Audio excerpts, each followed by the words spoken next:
Excellencies, ladies and gentlemen, Ethiopia stands ready to work positively and constructively with all its partners to scale up humanitarian assistance, rebuild social cohesion, and restore basic services in the Tigray region of Ethiopia.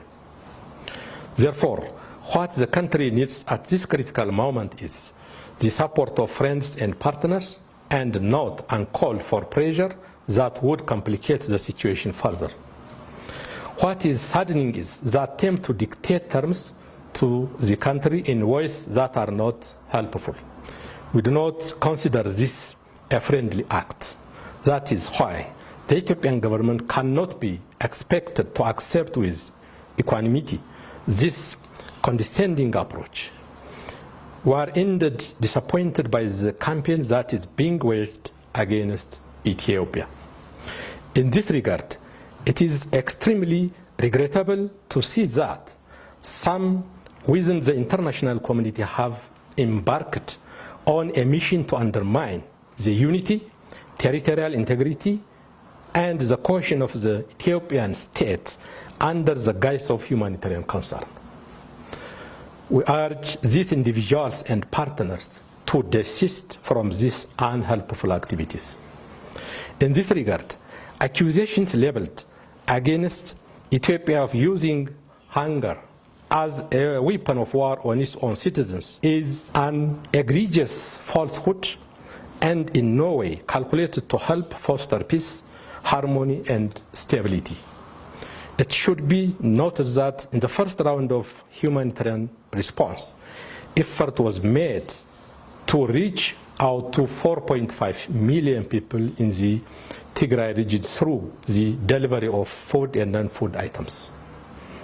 In the second and third rounds, the relief efforts were able to reach out to 5.2 million people. So far, 170,798 metric tons of food worth $135 million have already been distributed. Currently, 6 operators, namely World Food Program, World Vision, CARE, Relief Society of Tigray, Food for the Hungry, and the Ethiopian government are providing food assistance in the region. The Ethiopian government has not only demonstrated its willingness and commitment to work with the international community to respond to the humanitarian crisis in Tigray, but it has also provided full and unfettered access for humanitarian actors to operate in all parts of the region through a simplified blanket approval process. In the areas where safe movement of humanitarian cargo are strained, military escort is offered as a matter of last resort to reach those in need.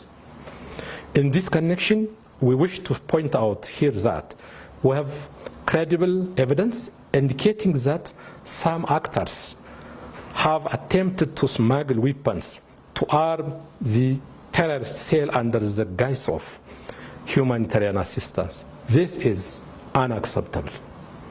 There is no doubt about the enormity of the challenge in the Tigray region. It is through working with the government to accelerate the humanitarian response, to reach out to every person in need that will address the problem. The Ethiopian government is well aware of its responsibilities towards its own citizens and its obligations under the international humanitarian law.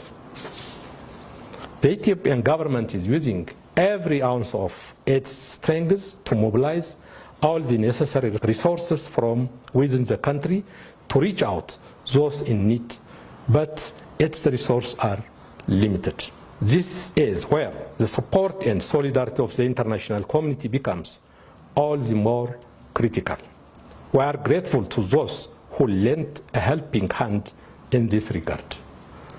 We wish to reiterate once again that the Ethiopian government remains ready and committed to work closely with those partners willing to engage positively and constructively to protect lives and livelihoods. I thank you.